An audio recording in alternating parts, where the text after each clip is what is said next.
कल मुरली चल रहे थे 17/8/66 की।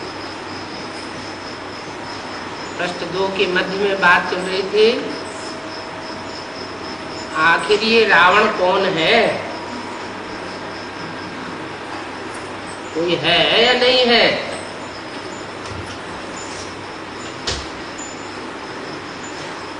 हवा है क्या, कोई आत्मा है क्या, राम आत्मा है या हवा है। आत्मा।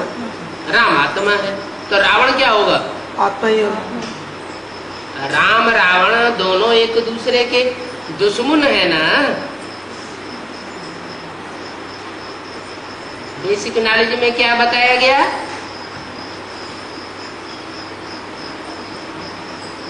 कि हमारी आत्मा में जो 5 विकार की कमजोरियां हैं वो रावण है।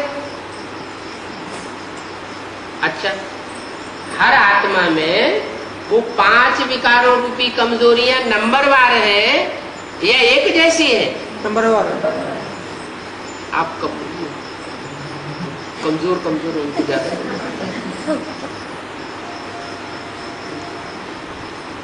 नंबरवार कमजोरियां हैं।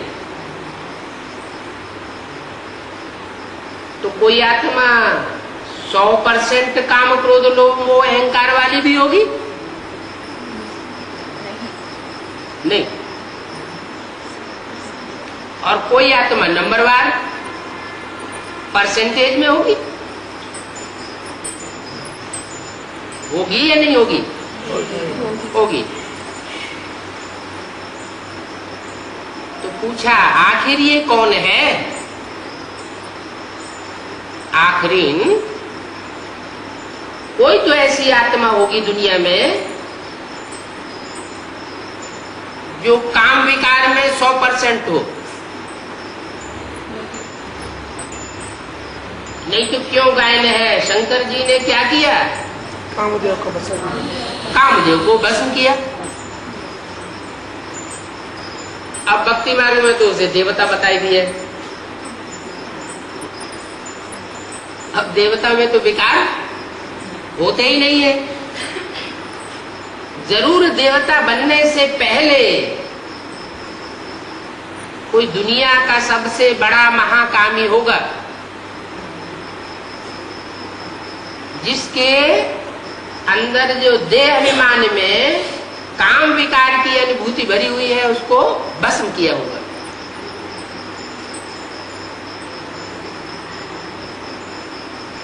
ऐसे ही क्रोध विकार, लोभ विकार, मोह और अहंकार भी होगा। नंबरवार तो जरूर होते हैं।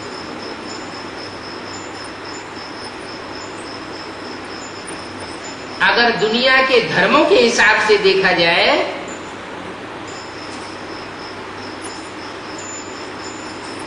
तो इस्लाम धर्म में जितना काम विकार है और काम विकार के आधार पर जितना व्यभिचार है उतना और दुनिया के किसी धर्म में नहीं है। और इस्लाम धर्म का मुखिया कौन, कोई तो होगा। इस्लाम धर्म का प्रवर्तक, आरंभ करने वाला कोई तो होगा। कब से शुरू हुआ, किसके द्वारा शुरू हुआ, क्योंकि और धर्मों की तो हिस्ट्री का सबको पता है, बहुतों को पता है, कम से कम इस्लामियों को तो पता है कि आज से 2500 वर्ष पहले इब्राहिम आए और उन्होंने इस्लाम धर्म स्थापन किया। उससे पहले और कोई भी दूसरा विधर्मी नहीं था, सिर्फ एक ही धर्म था। हिस्ट्री इस बात को बताती है। एक धर्म था, एक ही राज्य था एक ही राजा होता था, एक प्रकार की धारणाएं थी। इसलिए 2500 वर्ष की जो पहले की हिस्ट्री है, सुख शांति की दुनिया की, जो अंग्रेज लोग भी मानते हैं कि भारत में क्राइस्ट से 2000 साल पहले पैराडाइज था, ऐसे तो इस्लामी भी मानते हैं, उनके शास्त्रों में भी है जन्नत का जिक्र। जन्नत थी, लेकिन कहां थी ये कुछ नहीं बताया। और भारत में तो प्रसिद्ध है कि भगवान ने महाभारत युद्ध कराया 5000 साल पहले।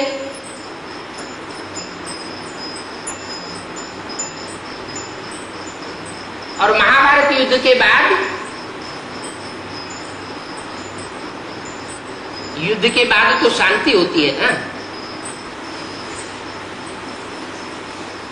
युद्ध से पहले शीत युद्ध होता है, झगड़ा चलता है अंदर अंदर, एक दूसरे की काट चलती है। तो ये साबित होता है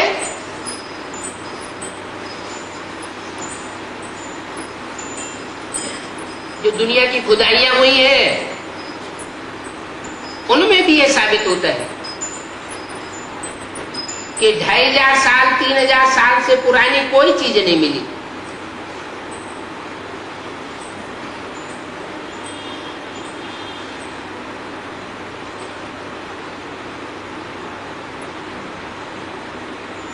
हिस्ट्री इस बात को बताती है।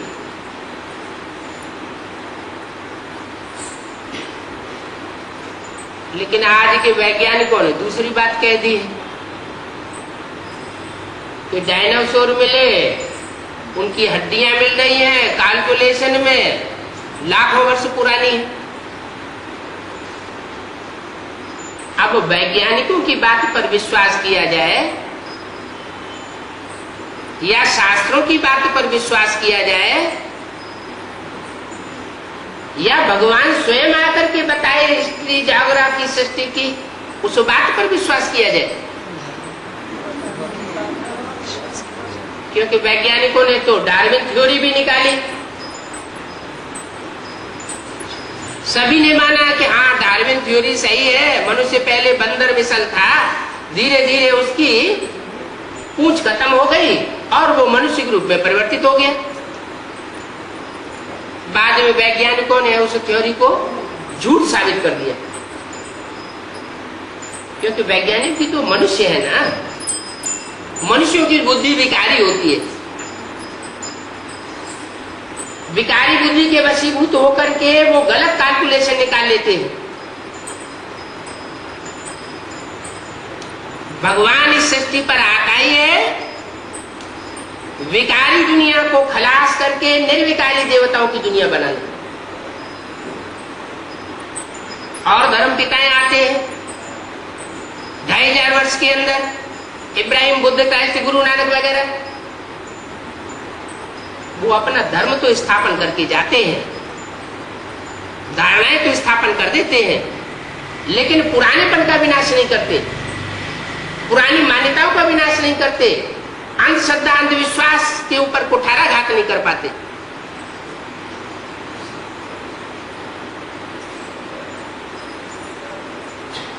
भगवान इस सृष्टि पर जब आता है तो पुराने धर्मों का विनाश करता है। सब धर्मों का जो पुराने पड़ गए हैं, तामसी हो गए हैं, क्योंकि दुनिया की हर चीज पहले सतो प्रधान सुखदायी होती है और बाद में धीरे धीरे तमो प्रधान दुखदायी हो जाती है। चाहे मनुष्य हो, चाहे जानवर हो, चाहे कोई जड़ वस्तु हो, हर चीज पहले सतो प्रधान सुखदायी और बाद में तमो हो जाती है। 4 अवस्थाओं से गुजरती जरूर है। जैसे मनुष्य का जीवन बाल्यकाल, किशोरावस्था, नौजवान और फिर बुढ़ापा। सुख भोगने की भी क्षमता नहीं रहती। तो ये सृष्टि भी 4 आयामों से पसार होती है, जैसा शास्त्रों में लिखा हुआ है। सत्ययुग, त्रेता युग, द्वापर युग और कलयुग। 4 सीन का ये ड्रामा है। उसमें 2 पहले सीन सुख के हैं, सुख रूपी दिन है, ज्ञान सूर्य की रची हुई दुनिया है। और बाद के 2 युग, द्वापर से लेकर कलयुग तक, ये अज्ञान अंधेरे की दुनिया है। इस अज्ञान अंधेरे की दुनिया की रचना मनुष्य गुरुओं ने की है। इब्राहिम के फॉलोअर्स सैकड़ों नहीं, हजारों नहीं, अरब है। अरब की तादाद से भी ऊपर है। क्रिश्चियंस के फॉलोअर्स भी 100-150 करोड़ से ऊपर है। दुनिया की इतनी बड़ी जनरेशन के ऊपर आधिपत्य जमाने वाले ये देहधारी धर्म गुरु, मनुष्य गुरु, इन्होंने आकर के संसार में अज्ञान फैलाया और दुनिया अज्ञान अंधेरे में डूब गई। अभी माया का पॉम्पेड शो 100-200 वर्ष के अंदर इतना ज्यादा फैलता है, पश्चिमी सभ्यता से, पश्चिमी देशों से लेकर के भारत तक, कि सब अज्ञान अंधकार में डूब जाते हैं, चकाचौंध हो जाती है।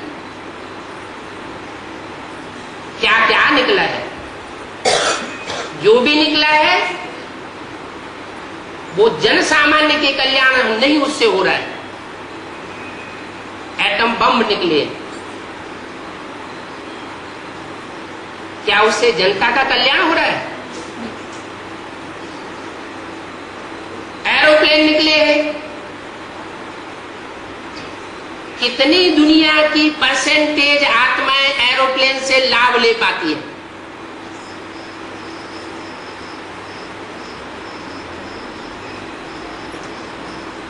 ना के बराबर।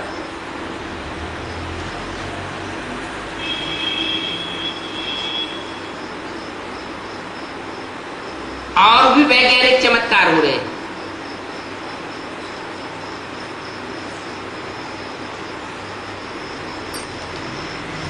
बेबी ट्यूब्स बनाए जाते हैं,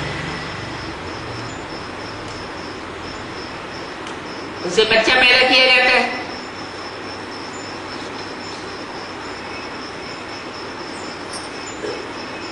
लेकिन क्या उसमें जो आत्मा आती है वो आत्मा का परिष्करण होता है? नहीं होता। बीज को जब तक नहीं सुधारा है तब तक संसार का कल्याण नहीं हो सकता। प्रकृति के ऊपर कंट्रोल किया है मनुष्य ने, आत्मा के ऊपर कंट्रोल नहीं किया। आत्मा भी अविनाशी है, प्रकृति के 5 तत्व भी, एलिमेंट्स भी अविनाशी है। लेकिन प्रकृति मनुष्य के कंट्रोल में आ चुकी है बहुत कुछ, लेकिन इतनी कंट्रोल में नहीं आई है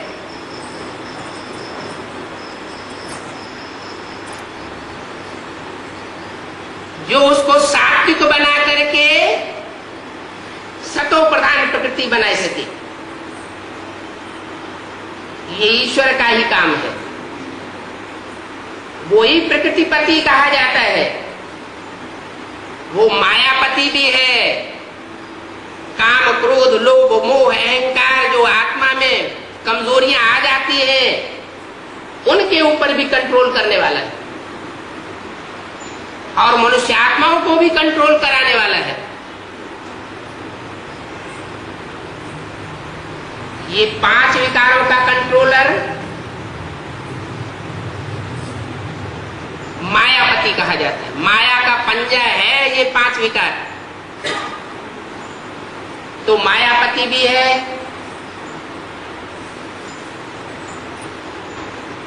प्रकृतिपति भी है।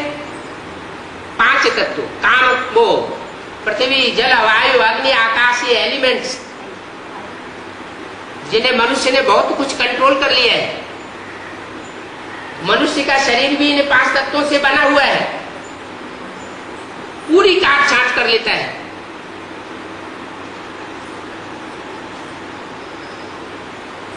लेकिन मनुष्य शरीर में से आत्मा जो निकल जाती है, उसकी पकड़ मनुष्य के हाथ में नहीं आई।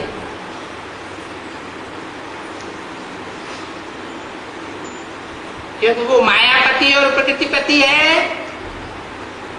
और लक्ष्मीपति भी कहा जाता है। लक्ष्मी नारायण का राज्य सतयुग में होता है।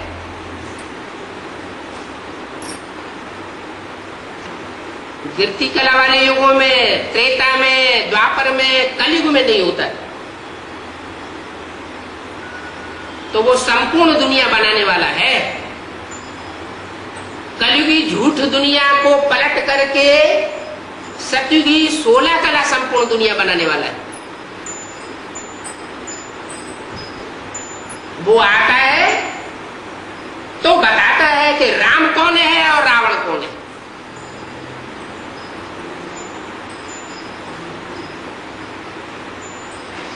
बेसिक नॉलेज लेने वाली ब्रह्मा कुमारियां ये बात नहीं बता सकती, वो तो राम को ही छुपाई देती है। कृष्ण की सोल को उजागर कर दिया और राम का डब्बा गोल कर दिया। कहती है कि कृष्ण दादा लेखराज वही गीता का भगवान है साकार रूप में, उसके अलावा और कोई मनुष्य मात्र नहीं हो सकता। जबकि किताबों में लिखा हुआ है गीता का भगवान कृष्ण नहीं है, गीता का भगवान निराकार शिव है। अरे गीता कोई किताब का नाम होता है क्या? गीता माता कही जाती है, भारत माता कही जाती है, जिसकी वंदना करते हैं, पूजनीय मानी जाती है। तो कोई जड़ जमीन का नाम भारत है?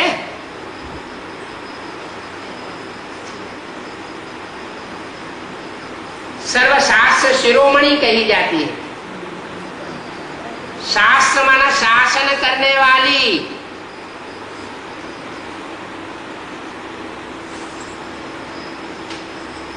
वसुधैव कुटुंबकम के हिसाब से सारी वसुधा हमारा कुटुंब है, खास भारतवासियों के लिए, विदेशियों के लिए नहीं।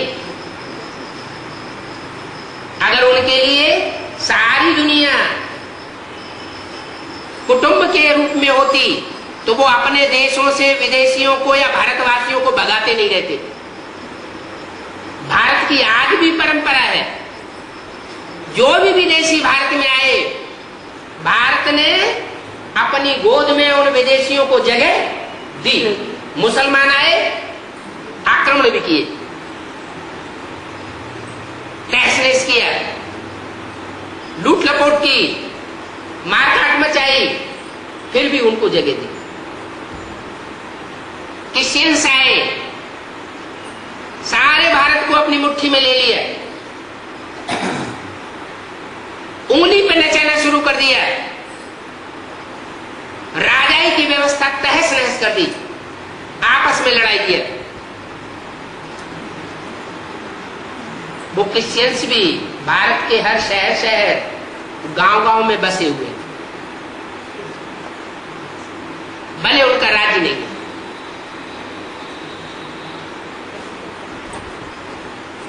तो चाहे हिंदू हो, मुसलमान हो, सिख हो, ईसाई हो, भारत माता की गोद में सभी ने पालना ली।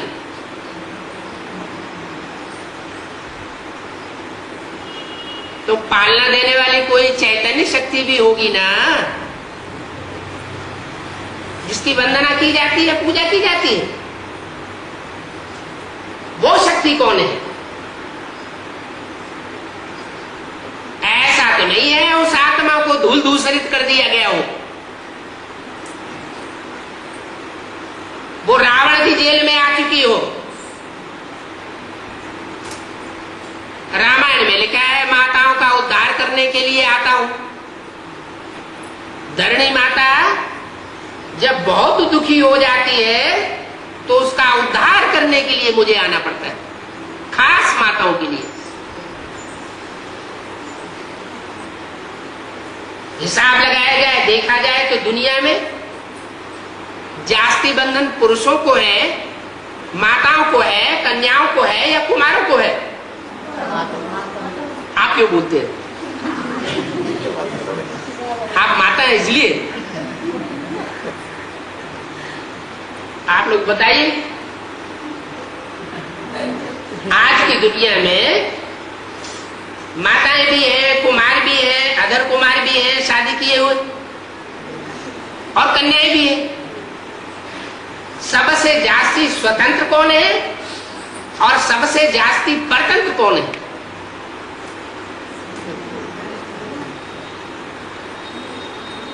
हर देश की गवर्नमेंट भी समानता में लाने की कोशिश कर रही है, लेकिन नहीं हो पा रहा है। तो बताइए, कन्याओं, माताओं, पुरुषों, कुमारों के बीच में सबसे जास्ती परतंत्र कौन है? माता है। आप तो ज्ञान में चल रहे हैं, इससे फट से बता रहे हैं। यहाँ कुछ लोग ऐसे भी बैठे हुए हैं जिन्होंने भट्टी भी नहीं की है। बैठे हैं ना? हाँ। हाँ, बैठे हैं। तो ज्ञान योग की भट्टी में पकने के बाद पूरी बात पता चल जाएगी। तो जो नए नए जैसे बैठे हुए वो बताएं कि दुनिया में जास्ती दुखी कौन है?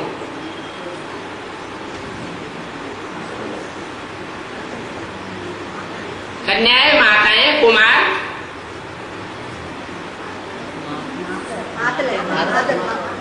కొత్తగా వాళ్ళు మాత్రమే సిద్ధి చేయని వాళ్ళు. अजी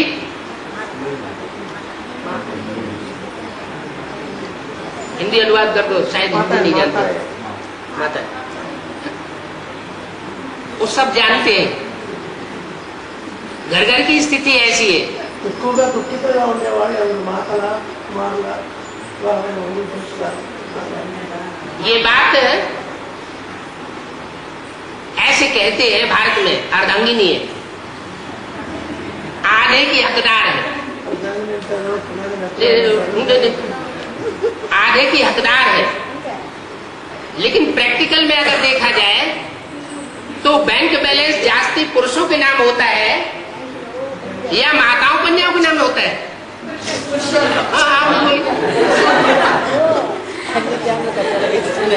किसके नाम होता है? पुरुषों के नाम होता है। इसका मतलब तन के ऊपर, धन के ऊपर और मन के ऊपर भी आधिपत्य पुरुषों का जमाया हुआ है।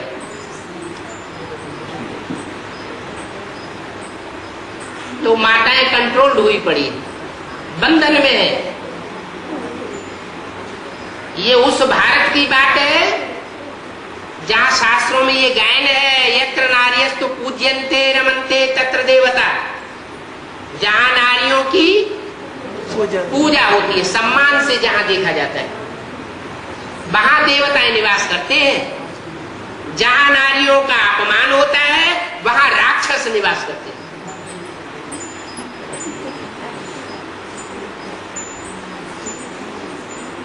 तो भगवान आते हैं माताओं का उद्धार करने के लिए। उनको कहा जाता है धरणी माता। शास्त्रों में जो नाम है वो काम के आधार पर है। धरणी माना धारणा करने वाली, जैसे प्योरिटी की धारणा है। प्योरिटी माना पवित्रता, ब्रह्मचर्य। पुरुषों में जास्ती प्योरिटी निभाने का ताकत होती है या कन्याओं माताओं में प्योरिटी निभाने की ज्यादा ताकत होती है? खास भारत में, विदेशों की बात छोड़िए।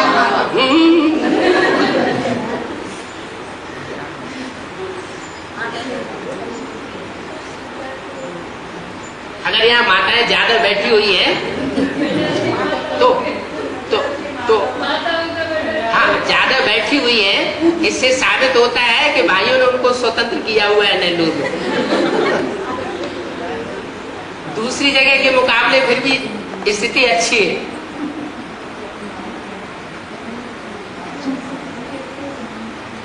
तो बात चल रही थी कि माताएं जब इस सृष्टि में बंधन में आ जाती है तो भगवान को आना पड़ता है, चाहे वो सीता माता हो और चाहे वो मंदोदरी हो। मंद उदरी, बुद्ध रूपी पेट कैसा है? मंद बुद्धि है। अंदर से राम को सपोर्ट करती है। क्या?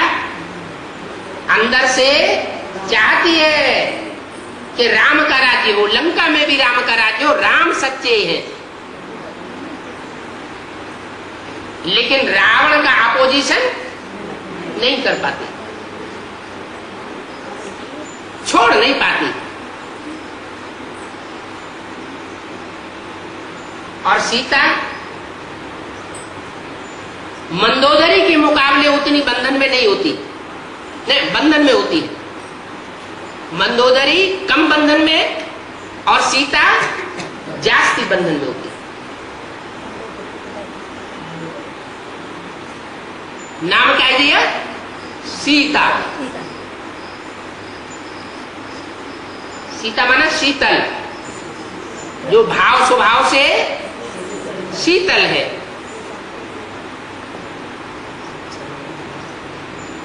धारणा शक्ति वाली है,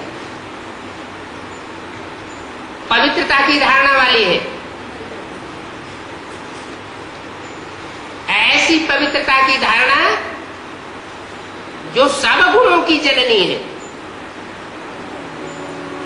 प्योरिटी, जहां पवित्रता होगी वहां बुद्धि भी पवित्र होगी। पवित्र बुद्धि होगी माने सुमति होगी। इसलिए रामायण में तुलसीदास ने लिख दिया है, जहां सुमति तहां संपत्ति नाना, और जहां कुमति तहां विपत्ति निदान। तो पवित्रता की धारणा कन्याओं माताओं में जास्ती होने के कारण भगवान जब इस सृष्टि पर आते हैं तो कन्याओं माताओं के हाथ में कलश देते हैं ज्ञान का। अपने यहाँ कोई भी अनुष्ठान करेंगे तो कलश भर करके रखेंगे नवग्रह के पास, नवग्रह पूजन के लिए। वो कलश कोई पानी का कलश नहीं है, ज्ञान जल का कलश। तो ज्ञान जल का कलश है, शास्त्रों में गाया हुआ है कि सागर मंथन हुआ, माना ज्ञान सागर भगवान के सुनाए हुए ज्ञान का मनन चिंतन मंथन हुआ। असुरों ने भी मंथन किया और देवताओं ने भी मंथन किया। उस मंथन में से सबसे श्रेष्ठ चीज क्या निकली? अमृत। अमृत कलश, ज्ञान अमृत का कलश निकला। और सबसे गंदी चीज क्या निकली?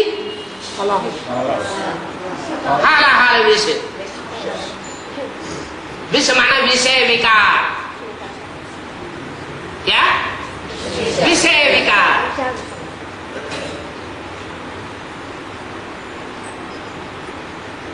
तो कलश किसको दिया गया है?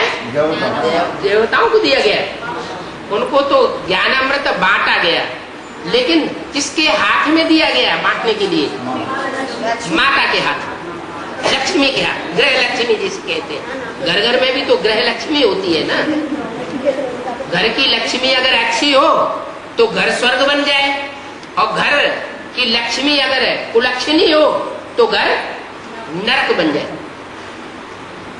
तो लक्ष्मी के हाथ में कलश ज्ञान का दिया जाता है।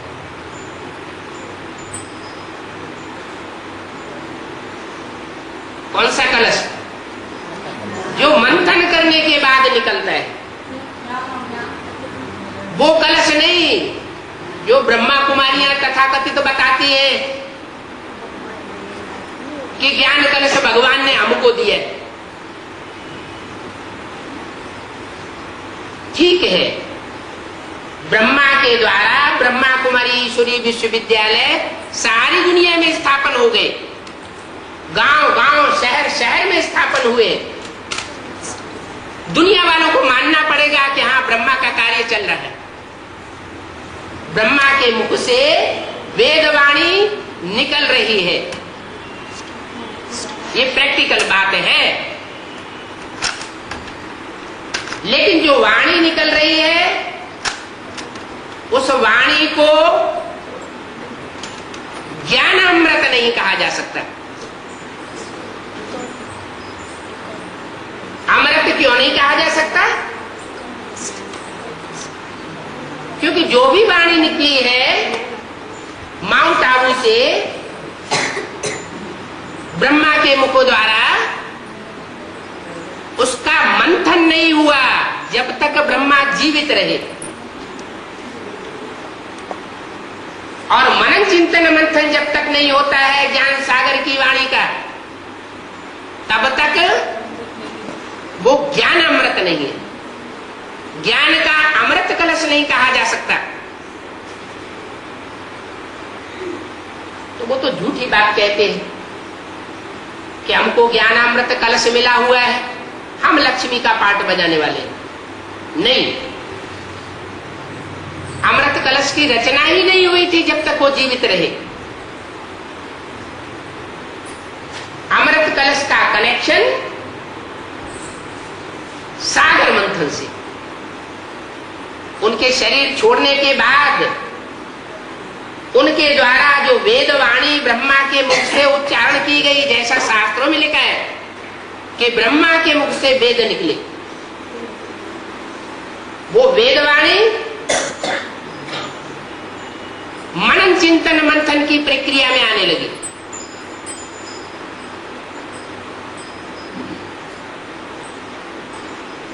और ब्रह्मा कुमारी आश्रम में दो हिस्से हो गए।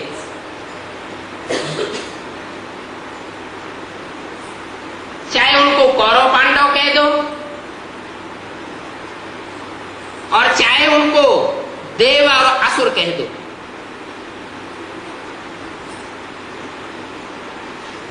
क्योंकि शास्त्रों में जो भी देवासुर संग्राम प्रसिद्ध है,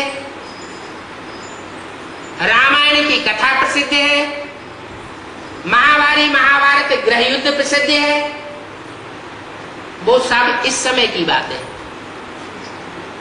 इस समय की, जब के एटम बम बन जाते हैं, शंकर जी का काम तैयार हो जाता है। हर हर बम बम, वो कार्य तैयार हुआ पड़ा है। वो कोई खिलौने नहीं तैयार हुए हैं कि हमारे घर की सजावट की जाएगी। जो चीज बनी है वो काम में लाई जाएगी। और धर्म पिताएं तो विनाश करते ही नहीं, पुरानेपन का, पुरानी जनरेशन का, पुराने धर्मों का। ये तो भगवान है, जब इस सृष्टि पर आता है तो नई दुनिया की स्थापना के साथ साथ पुरानी दुनिया का विनाश का भी मसाला तैयार करा लेता है। तो एक तरफ अमृत कलश निकलता है,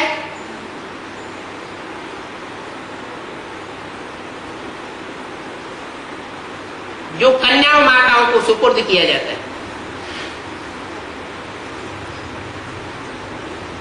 कि तुम ज्ञान जल बांटो।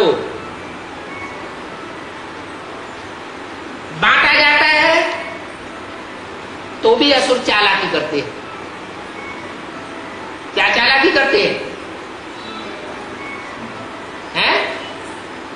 नंबर लगाया गया देवताओं का पहले कि देवताओं को पहले बांटा जाना चाहिए, वो पहले अधिकारी है, उनमें प्योरिटी की पावर होती है, वो धारण कर सकेंगे। लेकिन असुर क्या करते हैं? चोरी कर लेते हैं, चुपके से नियम भंग करके देवताओं की लाइन में घुस करके बैठ जाते हैं।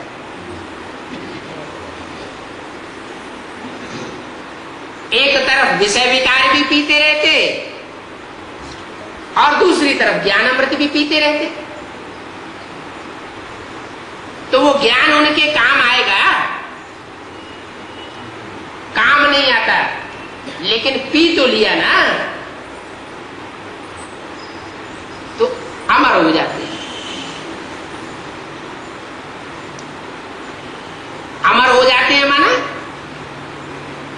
उनकी आत्मा में वो संस्कार खत्म नहीं होते, आसुरी बने के, लेकिन मर्ज हो जाते हैं। जैसे कोई बीज होता है,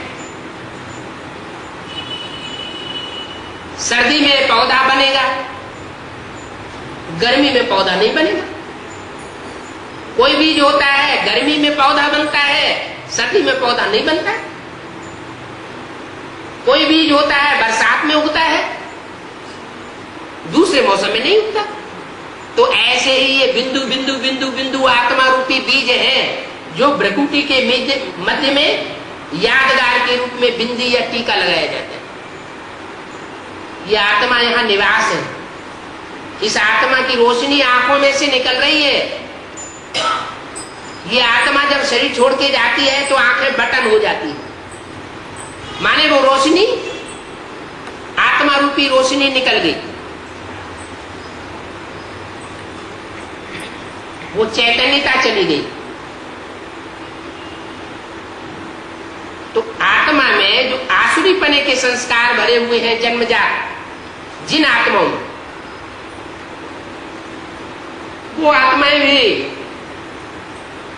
ज्ञान अमृत को पी करके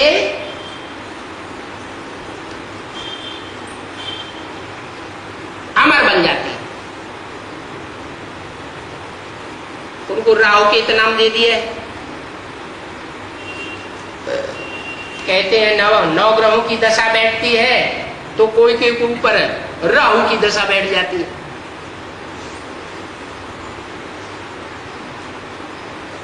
अच्छी दशा बैठती है तो कहते हैं बृहस्पति की दशा है। बृहस्पति को देवताओं का गुरु माना जाता है।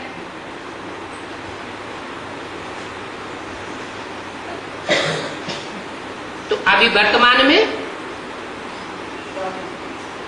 कुछ विशेष आत्माएं ऐसी हैं आसुरी संस्कारों वाली,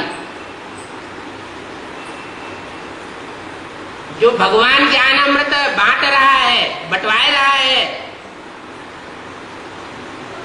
उसमें चुपके से ज्ञान भी लेती जा रही है और विषय विकार भी पीती जा रही है। उसका रिजल्ट क्या होगा वो उनको पता नहीं।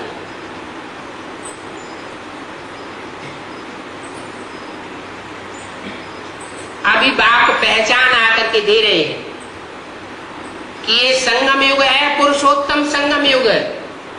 पुरुष माने आत्मा, पुर माना पूरी, सा माना सेते, सोने वाली। शरीर रूपी पूरी में सोने वाली है आत्मा, माना पुरुष। वो पुरुष रूप आत्मा जो है वो इस समय दुनिया में दो रूपों में है, एक आसुरी रूप में और दूसरी देव आत्माओं के रूप में है। तो वो देव आत्मा है, लेकिन असुरों के संग में आकर के सब असुर बन चुके हैं। रामकृष्ण कृष्ण की आत्माएं भी जन्म लेते लेते सतयुग त्रेता में जन्म लेते, द्वापर कलयुग में जन्म लेते लेते नीचे गिर चुकी। गलती से उनको भगवान मान लिया। वो देवताएं थे, देवताओं में उच्च कोटि की आत्माएं थी। मनुष्य जब नीचे गिरता है तो राक्षस बन जाता है, और मनुष्य जब ऊंचा उठता है दिव्य गुण धारण करके तो देवता बन जाता है। गीता ज्ञान में ये बात बताई जाती है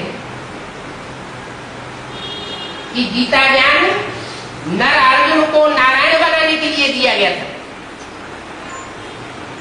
अर्जुन नर था, मनुष्य था, मनुष्य को नारायण बनाने का ज्ञान दिया। नारी द्रौपदी थी, उसको नारायणी बनाने का ज्ञान दिया गया। भगवान ने ज्ञान दिया, लेकिन गलती से कृष्ण का नाम डाल दिया। अब गीता में तो कई श्लोक और कई शब्द ऐसे आए हैं जो गीता ज्ञान दाता निराकार समझा जा रहा है। समझ में आता है कि वो निराकार था, वो कोई साकार नहीं था। साकार माने देह अभिमानी, निराकार माने निराकारी, निर्विकारी, निरहंकारी। तो रूप तो बनाए दिया है, समझने वाले समझ सकते हैं कि वो अर्जुन के रथ में आया। दूसरी तरफ शास्त्रों में लिख दिया है शरीरम रथम विद्धि इंद्रियाणि हयान्याहु। शरीर को रथ समझ, इंद्रियों को घोड़ा समझ। तो साबित हो गया ना कि जिस रथ में भगवान आया वो रथ अर्जुन का रथ था, माने शरीर रूपी रथ था। उस शरीर रूपी रथ में प्रवेश करके वो सुप्रीम सोल शिव निराकार ने पुरुषार्थ का अर्जन कराया, कमाई कराई। अभी वो कमाई कराए रहा है। कौन सी कमाई? जन्म जन्मांतर जो सुख मिलता है और दुख मिलता है, उस सुख और दुख पाने का रास्ता बताने की कमाई।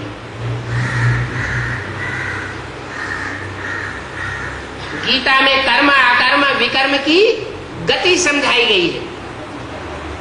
ये कर्म की गुह्य गति भगवान के सिवाय कोई नहीं समझा सकता, और गीता के सिवाय कोई नहीं समझा सकता। कुरान, उसमें कर्मों की गुह्य गति के बारे में कुछ भी नहीं, बाइबल में भी कुछ भी नहीं है, सिर्फ गीता है, वो भी मनुष्यों की लिखी हुई है। अब भगवान आकर के गीता ज्ञान देगा तो मुख से सुनाएगा या लिख करके गीता भेंट करेगा? सुनाए। क्या करेगा? धर्म पिताओं ने आकर के, मोहम्मद ने आकर के कुरान लिखी थी, क्राइस्ट ने आकर के बाइबल लिखी थी, गुरु नानक ने आकर के गुरु ग्रंथ साहब लिख करके दिया था, या डायरेक्ट मुख से बोला था? क्या किया था? डायरेक्ट मुख से बोला। डायरेक्ट मुख से आकर के बोलता है, उसे लिखने की क्या करता है? तो भगवान भी आकर के कोई मनुष्य शरीर में प्रवेश करता है, रथ में, मनुष्य शरीर रूपी रथ है, उसमें जो इंद्रियां हैं ये घोड़े का काम करती है। इन इंद्रियों को खुली छूट दे दो तो मनुष्य गड्ढे में चला जाएगा। इनको लगाम लगा के रखेंगे तो शरीर रूपी रथ सही काम करेगा, बीमार भी नहीं पड़ेगा, समाज की नजरों में भी श्रेष्ठ रहेगा, भगवान की नजरों में भी श्रेष्ठ रहेगा। सरकार भी, जो भ्रष्टाचारी सरकार है, वो भी अंत में मान लेगी कि ये शरीरधारी आत्मा अच्छा कार्य करने वाली है। तो शरीर रूपी रथ में भगवान आता है, निराकार शिव। वो निराकार शिव गर्भ से जन्म नहीं लेता। क्या? वो एक ही आत्मा ऐसी है जो गर्भ से जन्म नहीं लेती। क्यों नहीं लेती? क्योंकि वो कर्मों की गुह्य गति को जानने वाली है। जो खुद ही 100% कर्मों की गुह्य गति को जानने वाला होगा वो कर्म बंधन में आवेगा क्या? जो दूसरों को कर्म बंधन से छुड़ाने वाला है,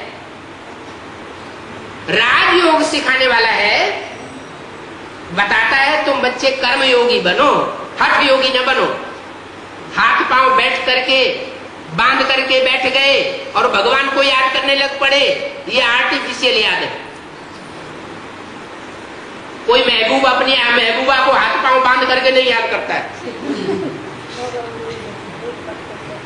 कारखाने में काम करेगा तो भी याद आएगी। कोई माँ अपने बच्चे को हाथ पांव बांध करके याद नहीं करती। रोटी पकाते भी बच्चे की याद आती है, वो असली याद है। याद को मनुष्यों ने, भगवान की याद को मनुष्यों ने आर्टिफिशियल बनाई दिया। ढोल मजीरा बजाए बजाए के याद करते हैं, गीत लगा के याद करते हैं। ये सब है हठयोग, जबरदस्ती। क्यों जबरदस्ती? इसलिए है कि भगवान की असली पहचान नहीं है किसी को। रामायण में लिखा है जे जानो ते देव जनाई, और जानत तुम्हें तुम्हें हुई जाई। जिसको भगवान आकर के ज्ञान देता है वो ही जान सकता है भगवान की पहचान। भगवान के अलावा भगवान की पहचान कोई 100% नहीं दे सकता। दूसरे जितनी भी पहचान देंगे वो अधूरी पहचान देंगे। भगवान के सन्मुख पहुंच करके, सानिध्य में आकर के जो जितनी गहराई से भगवान को पहचानेगा वो दूसरा नहीं बता सकता। वैसे भी कहते हैं किसी मनुष्य की करनी को जानना हो, चलन को जानना हो, तो उसके साथ रहने से ही पहचाना जा सकता है। कोई मनुष्य किसी मनुष्य की गहराई को जानना चाहे तो दूर रह करके उसकी गहराई क्या है नहीं जानी जा सकती, पास में रह करके ही जाना जा सकता है। तो भगवान भी इस सृष्टि पर आकर के किसी मनुष्य रथ में प्रवेश करके मनुष्य रूप में कार्य करता है। उन मनुष्यों की बनाई हुई गीता में भी लिखा हुआ है कि मुझे साधारण तन में आए हुए भगवान को मूढ़मती लोग नहीं पहचान पाते। वो अपने अहंकार में रहते। बुद्धि का अहंकार बहुत बड़ा अहंकार होता है। तन सुंदर हो उतना बड़ा अहंकार नहीं चढ़ेगा, धन अरब खरब हो उतना बड़ा अहंकार नहीं चढ़ेगा। लेकिन कोई के पास बुद्धि है और बुद्धि के आधार पर 10, 20, 50 को कंट्रोल करके रखता है तो उसको बहुत अहंकार चढ़ता है। ये बुद्धि का परिवर्तन करने के लिए परमात्मा को आना पड़ता है। बुद्धि माने आत्मा, मन बुद्धि को ही आत्मा कहा जाता है। आत्मा कोई दूसरी चीज नहीं है। शरीर मुर्दा हो जाता है तो ये नहीं कहा जाता कि मन बुद्धि इसमें रह गई, नहीं, मन बुद्धि रूपी आत्मा ही उड़ गई। जिस आत्मा में अनेक जन्मों के संस्कार भरे हुए हैं बुद्धि में, वो आत्मा शरीर से अलग हो जाती है। शरीर में आत्मा निकल जाने के बाद सारे तत्व मौजूद है, नाक, आंख, कान, हाथ, पांव, 5 तत्व। क्या निकल गया? वो मन बुद्धि की पावर निकल गई, वो रोशनी निकल गई, वो चैतन्यता निकल गई। तो वो चैतन्य आत्मा जो बीज है, ये शरीर वृक्ष है, वो बीज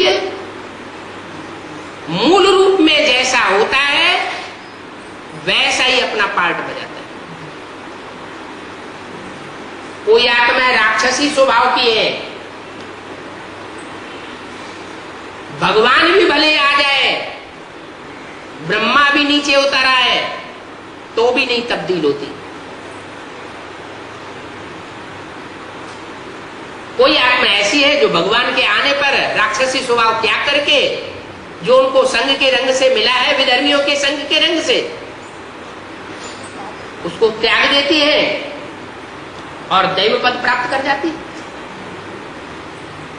तो भगवान आकर के अभी पहचान दे रहा है राम कौन है और रावण कौन है।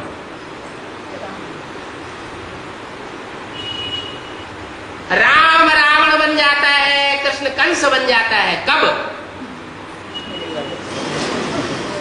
कब? कलयुग के अंत में, संग के रंग में आते आते।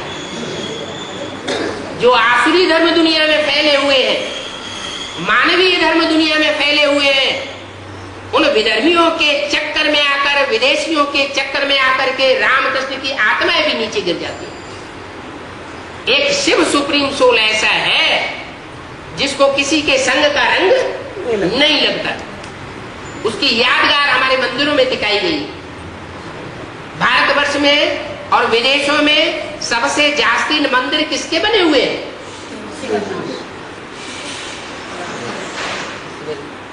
कोई ऐसा देवता है जिसके सबसे जास्ती मंदिर बने, जिसकी सबसे जास्ती मूर्तियां बनी, लिंग मूर्तियां भी बनी है, विग्रह भी बना है, उसको कहते हैं शिव शंकर भोलेनाथ।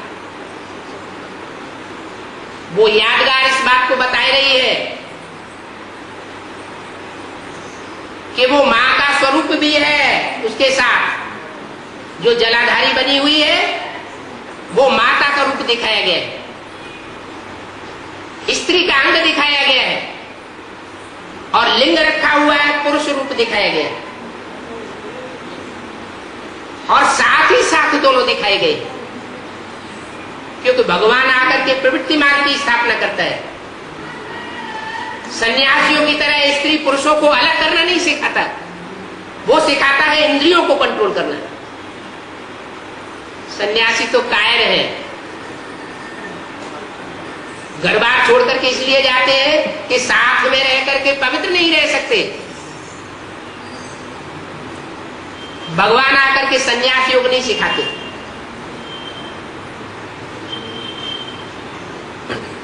वो भक्ति भी करना नहीं सिखाते। भक्ति में तो अंधश्रद्धा होती है, वो मनुष्य गुरु सिखाते। भगवान आकर के ज्ञान देता है, और शास्त्रों में लिखा हुआ है विरते ज्ञानान्न मुक्ति, बिना ज्ञान के मुक्ति नहीं होती। भगवान आकर के वो ज्ञान देता है। ज्ञान माना जानकारी से बनता है ज्ञानी। भारतीय गवर्नमेंट में आकर के उसका नाम पड़ा डाल दिया जनता पार्टी। जनता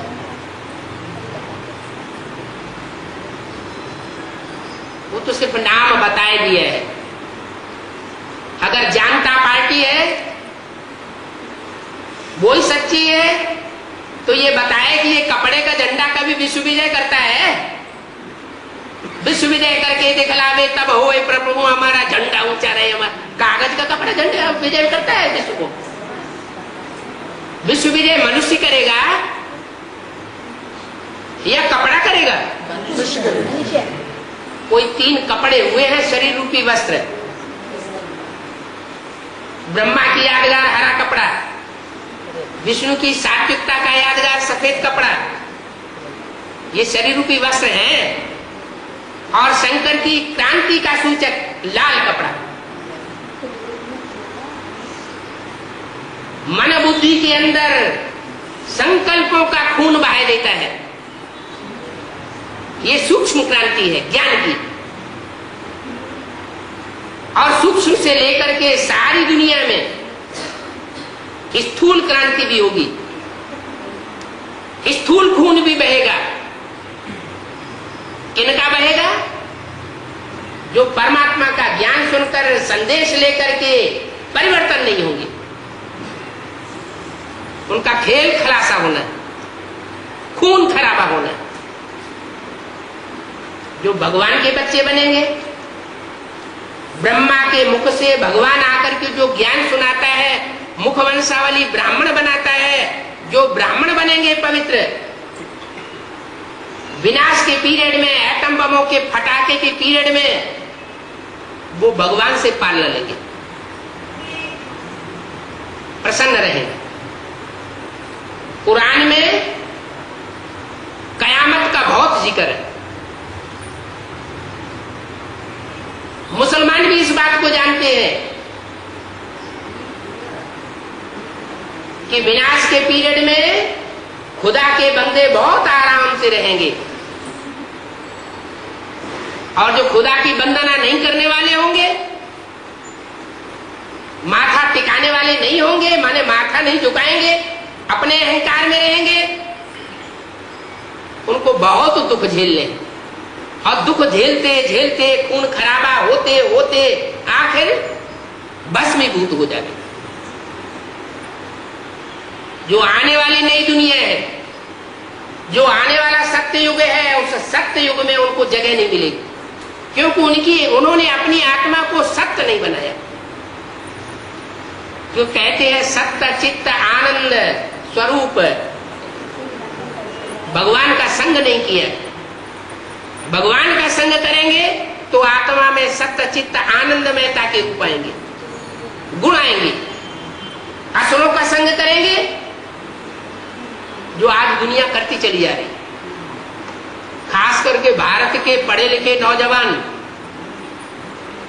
कन्याएं और कुमार विदेशी सभ्यता से इतने प्रभावित हो गए हैं, विदेशी पढ़ाई से इतने प्रभावित हो गए हैं कि वो ईश्वरीय पढ़ाई को बिल्कुल महत्व ही नहीं देते। अरे भगवान को सदगुरु कहा जाता है, सदगुरु कहा जाता है, और सिख लोग कहते हैं एक सदगुरु अकाल मूर्त, एक ओंकार निरंकार, एक ही सदगुरु है, बाकी सब है गुरु। तो जब एक ही सत्य माने सच्चा गुरु है, तो बाकी गुरु क्या हो गए? झूठे, झूठे गुरु हो गए। सारे गुरु गुसाई जो है सृष्टि को नीचे ले गए, भगवान के स्वरूप को खुद नहीं जानते, लेकिन दूसरों को ज्ञान बघाते रहते। सारी दुनिया का डब्बा गोल हो गया, सारी दुनिया की मति भ्रम हो गया, बुद्धि भ्रष्ट हो गई।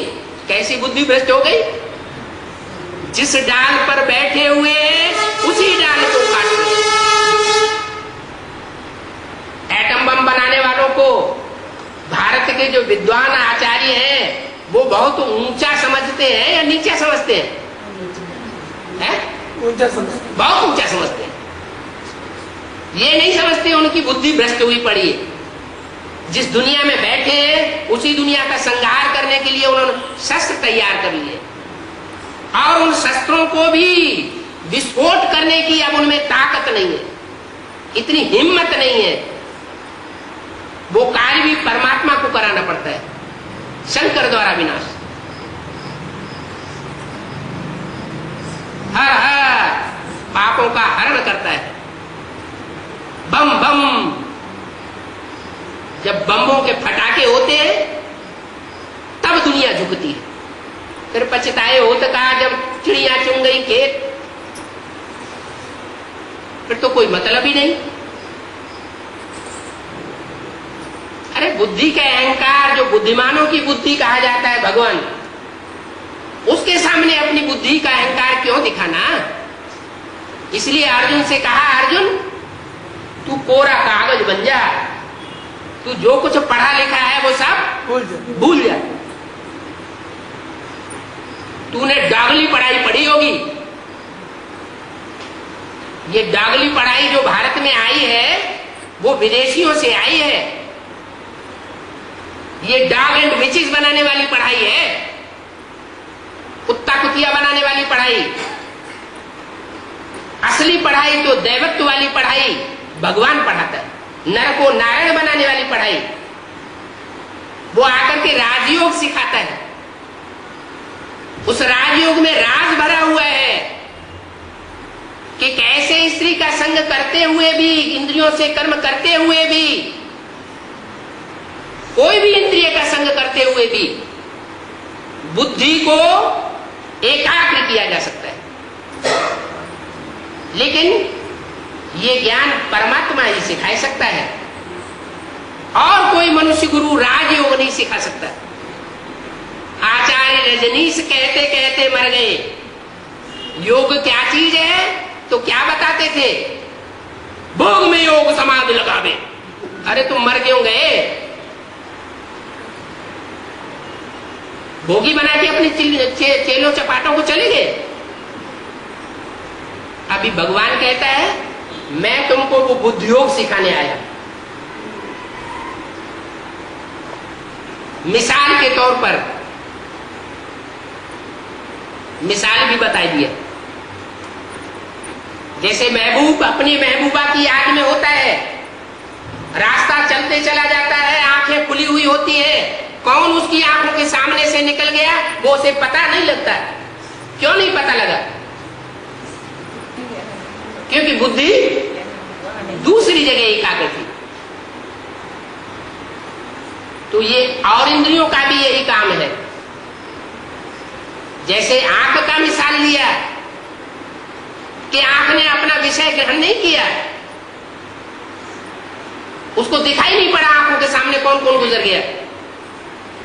ऐसे ही कान, नाक, मुख और जो भी भ्रष्टेंद्रिय हैं उनका भी यही हिसाब है कि संग में आते हुए भी निस्संग कैसे रहा जा सकता है। उसका मिसाल, संपूर्णता का मिसाल शंकर जी को दिखाया गया। शंकर जी का भोजन क्या था? पेय क्या था? क्या पीते थे? हैं? अरे कि उनके हाथ में कोई पात्र दिखाया जाता है? कौन सा पात्र दिखाया जाता है? विष पात्र। जो सागर मंथन से विष निकला, विषय विकार निकले, उन विषय विकारों को वो पी गए। हर मनुष्य आत्मा के अंदर वो विषय विकार भरे हुए, वो विषय विकार उन्होंने पी लिए, उनको असर नहीं हुआ। नहीं तो विष पीने के बाद मनुष्य मर जाता है। उनका विषय विकार कहां तक गया? कहते गले में तक गया। गले से आवाज निकलती है ना, तो उन्होंने जो आवाज निकाली वो ज्ञान की आवाज में, ज्ञान अमृत में इतना ताकत है कि विष को भी खलास कर सकती है। नहीं तो ये नियम है, जो व्यक्ति जितना जास्ती विकारी होगा उसकी बुद्धि में ज्ञान अमृत ठहर नहीं सकता। गाय है, शेरनी का दूध सोने के पात्र में ठहरता है, मिट्टी के पात्र को फोड़ के निकल जाता है। ये शरीर है मिट्टी का पात्र, अगर विकारी है तो मन बुद्धि में विकारी मनन चिंतन मंथन चलता है भ्रष्ट इंद्रियों का, तो बुद्धि विकारी है, मन मिट्टी का पात्र है। मन बुद्धि में विकारी मनन चिंतन मंथन चलता है भ्रष्ट इंद्रियों का, तो बुद्धि विकारी है, मन मिट्टी का पात्र है। जो शरीर मिट्टी का पात्र होगा उसमें वो शेरनी का दूध नहीं थमेगा। जो ब्रह्मा के रूप में एक शेर दिखाया जाता है तिरंगे झंडे में, नोटों में भी वो 3 शेर दिखाए जाते हैं, झंडे में भी वो 3 शेर का चित्र दिखाया जाता है। वो 3 शेर ब्रह्मा विष्णु शंकर ऐसे शेर हैं जिन्होंने ज्ञान की दहाड़ मार करके दुनिया को चेंज कर दिया। संसार रूपी जंगल जो कांटों का जंगल बन गया है उसे फूलों का बगीचा बना दिया। किसकी मत पर? एक शिव निराकार की मत पर। वो शिव निराकार एक ही ऐसी आत्मा है, वो भी ज्योति बिंदु, हम आत्मा भी ज्योति बिंदु है। हम बिंदु बिंदु आत्मा का वो बाप है, परम पिता है, उसका कोई पिता नहीं। वो बाप आकर के हम आत्माओं को परिवर्तन करता है, बुद्धि योग सिखा करके, राजयोग सिखा करके। वो राजयोग सिखाने आया है। पहले सहज और साधारण रूप में आता है, बाद में फिर अर्जुन को अपने विकराल रूप का भी साक्षात्कार कराता है। कहते हैं अर्जुन को विश्व रूप का दर्शन हुआ। तो जब विकराल रूप का साक्षात्कार कराता है तो अर्जुन अपने हथियार छोड़ देता है। अब मैं कोई जिरह नहीं करूंगा।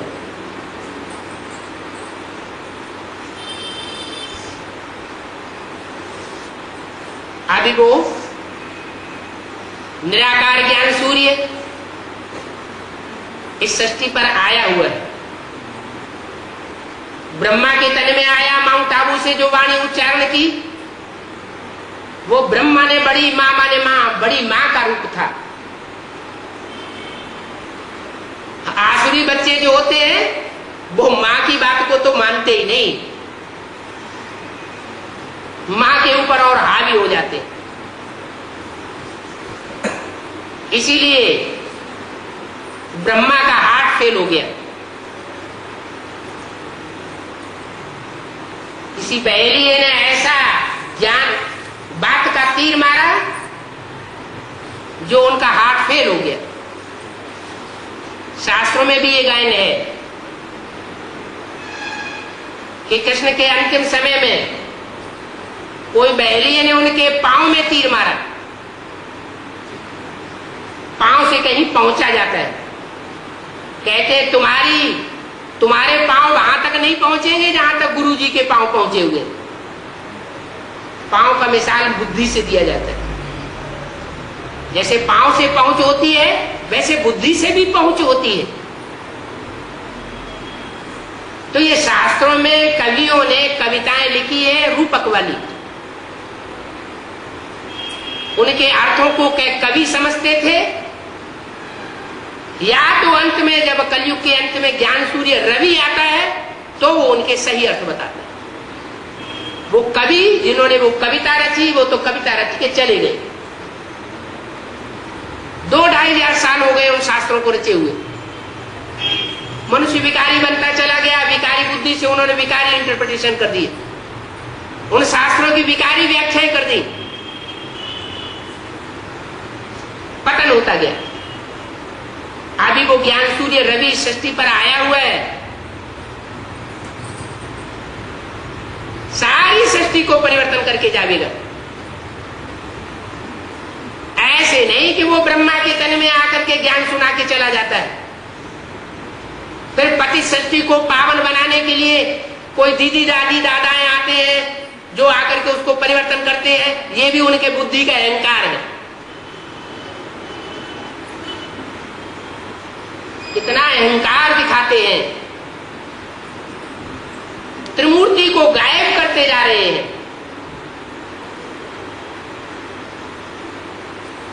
और अपनी 3 मूर्तियां पोस्टरों में छपाते चले जा रहे हैं। ऊपर शिव निराकार का चित्र लगा देते हैं। बड़े बड़े मेले मला खड़े, बड़े बड़े मेगा प्रोग्राम करते चले जा रहे हैं, वो भी पब्लिक के पैसे से, भीख मांग मांग करके। भगवान ने भले वाणी में बोला है, मांगने से मरना भला। कोई ईश्वरीय कार्य स्वतः अगर देता है तो उसका पैसा सफल करना है, बाकी किसी के सामने हाथ नहीं फैलाना, भीख नहीं मांगना, इशारे से भी नहीं मांगना। ब्राह्मणों का काम मांगना नहीं है। ब्राह्मण जो सच्चे होते हैं वो तो भगवान के बच्चे होते हैं, वो तो दाता है, दुनिया को देने वाले हैं। उन ब्राह्मणों की आज भी पूजा होती है तो झूठे ब्राह्मण, सिर्फ परंपरा चली आ रही है। ब्रह्मा की औलाद होता है। ब्रह्मा नहीं तो ब्राह्मण भी नहीं। झूठे ब्राह्मण ब्रह्मा के शरीर को महत्व देते हैं, और जो सच्चे ब्राह्मण हैं वो ब्रह्मा के मुख से निकली हुई वाणी को महत्व देते हैं, क्योंकि वो वाणी निराकार शिव की वाणी है।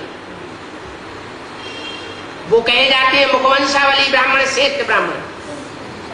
और जो ब्रह्मा के चोले को बहुत महत्व देते हैं, शरीर को बहुत महत्व देते हैं, शरीर से चिपके रहते हैं, शरीर से प्राप्ति करते हैं, वो है कुखवंशावली। उन्होंने गोद का रस लिया है, वाणी का रस नहीं लिया। अभी वो साफ क्लियर होने वाला है। वो कुखवंशावली, रावण, कुंभकर्ण, मेघनाथ कौन कौन है, वो चेहरे अभी प्रत्यक्ष होने वाले हैं। और वो श्रेष्ठ पुरुषार्थी ब्राह्मण गुरु वशिष्ठ विश्वामित्र जैसे जो मुट्ठी भर है, वो भी प्रत्यक्ष होने वाले। कौरवों की संख्या कितनी दिखाई जाती है और पांडवों की संख्या कितनी दिखाई जाती है? पांडव उंगलियों पर गिने जाने योग्य 5 दिखाई जाते हैं। 5 नहीं होते हैं हमेशा। शास्त्रों में भी लिखा हुआ है कि 5 पांडवों से बढ़कर के 7 अक्षौणी हो गए। पहले सारी दुनिया 18 अक्षौणी थी।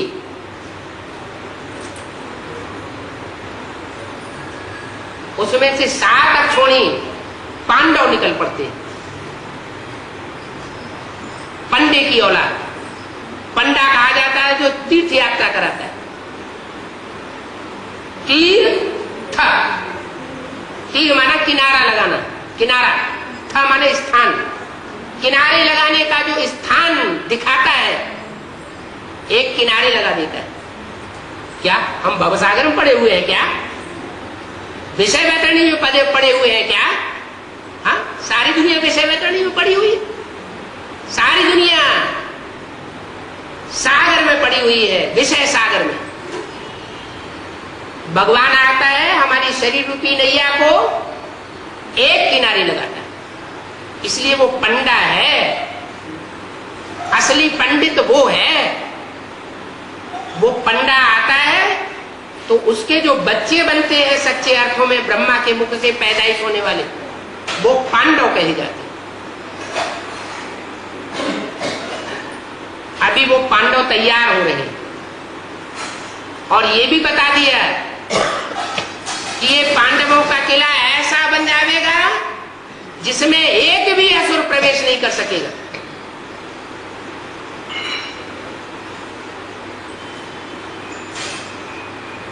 किला माना संगठन।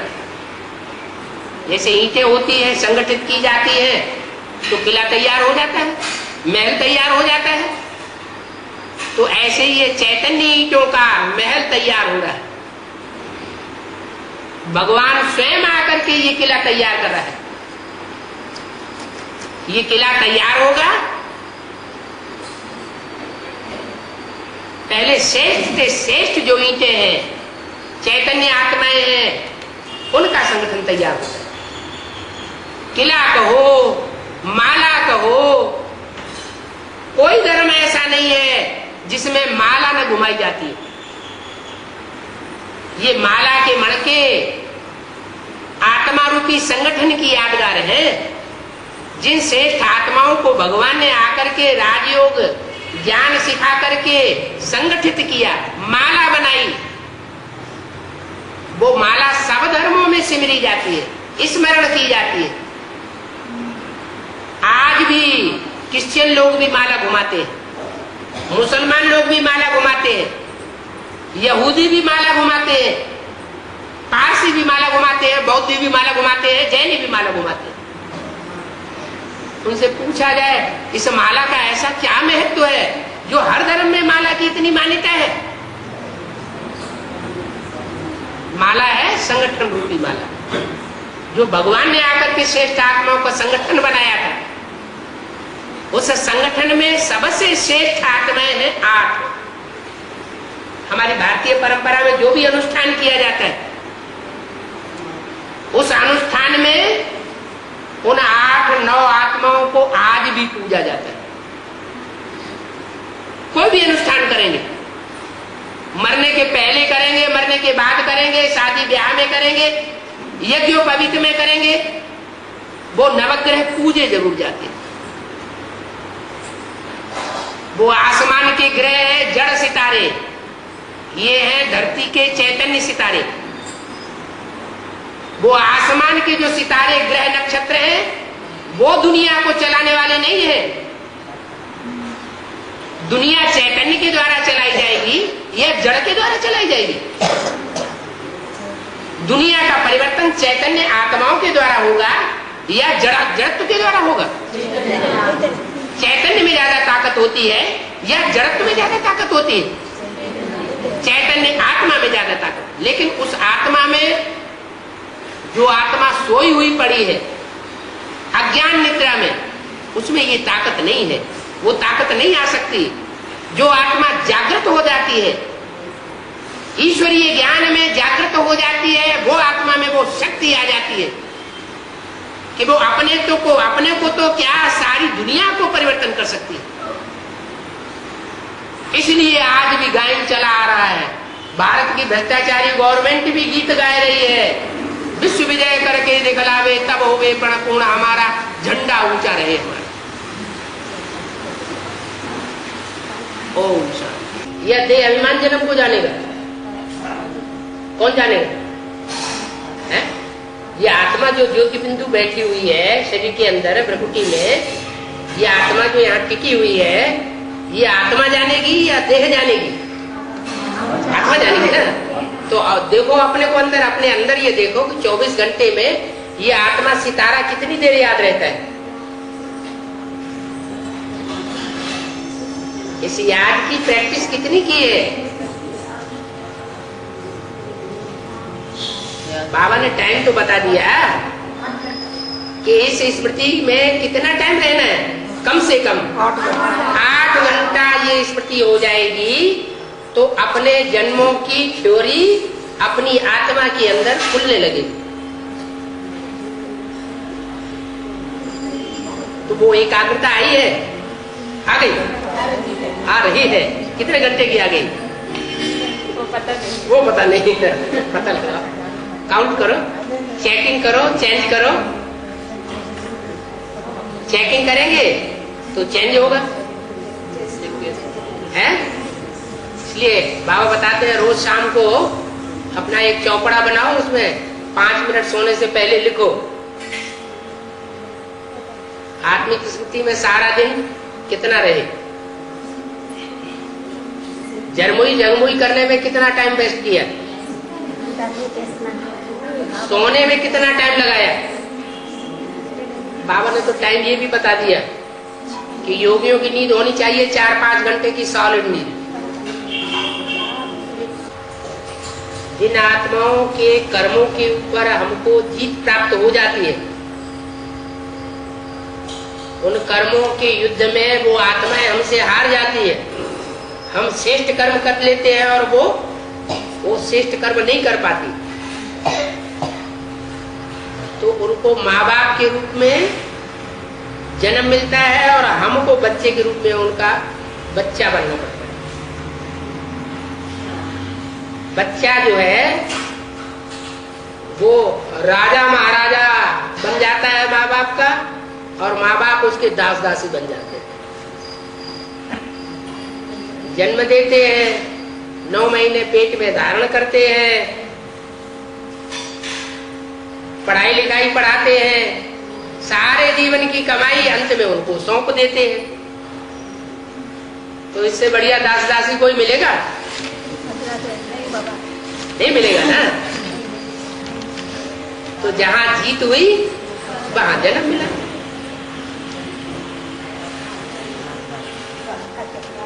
हाँ? तो हैं? इस जन्म में एक पति पत्नी। हाँ। एक साथ में रहते हैं सिर्फ जो सत्युग त्रेता के 21 जन्म होते हैं ज्यादा से ज्यादा, सब आत्माओं के तो होंगे नहीं। तो जिन आत्माओं के 21 जन्म होंगे उनको 21 जन्म का सदा साथ का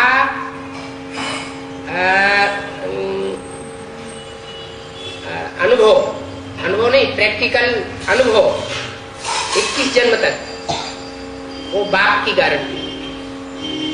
वो लौकिक बाप होते हैं, एक जन्म के लिए संगी साथी बनाते हैं। ये पारलौकिक बाप गारंटी देता है 21 जन्म तक तुम सदा साथ रहेंगे।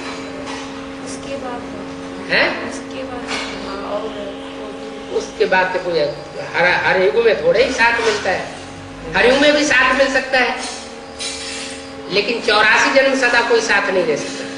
ये सिर्फ शंकर पार्वती का गायन है। क्या ऐसी पार्वती पार लगाने वाली कोई बने कि जन्म जन्म लगे रगर हमारी, बरो शंभु न तो रहो कुंवारी। बाकी सब नंबर वन।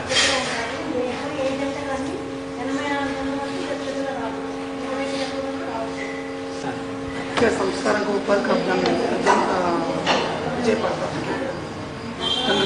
यज्ञ के आदि में विजय नहीं पाई। यज्ञ के आदि में अलफ को मिला अल्लाह, बे को मिली बादशाही, तो सत्युग की बादशाही किसको मिल गई? है सत्युग की बादशाही। जो नई दुनिया बनेगी उसमें पहला बादशाह कौन बनेगा? है कृष्ण वाली सोल बनेगी ना। हा? तो जीत पाई ना। उन्होंने तो संगम युग में भी चैन की बंसी बजाई और सतयुग में भी चैन की बंसी बजाएंगे।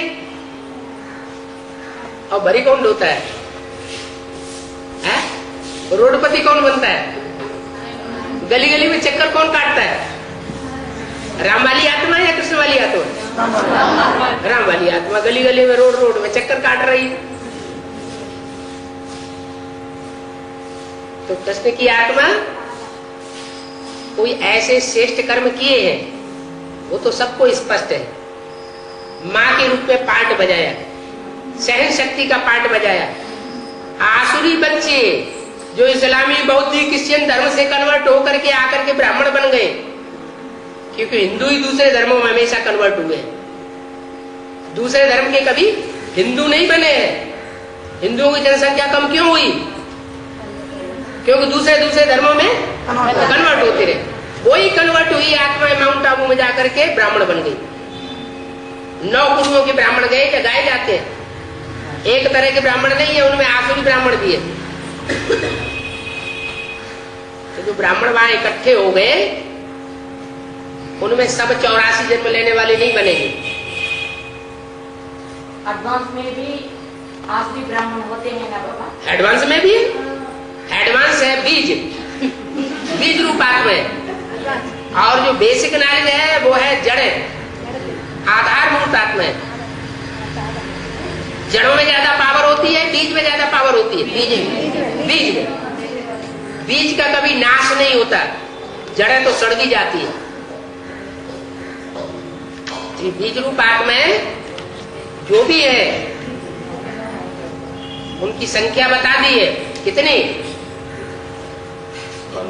है? पहले जन्म में आधे होंगे जन्म लेने वाले और आधे होंगे जन्म देने वाले। तो उनमें बीज कौन हुए? हम बीज प्रदप पिता, मैं बीज बोने वाला पिता हूं। तो जो ज्ञान का बीज बोते हैं वही पिता स्वरूप आत्मा है, 84 जन्म लेने वाली। वही एडवांस पार्टी, उसमें सब तरह के हैं। आसुरी धर्मों के भी बीज है। देखो विष्णु पार्टी निकली हुई है, भस्मासुर बन करके पीछे पड़ी हुई है।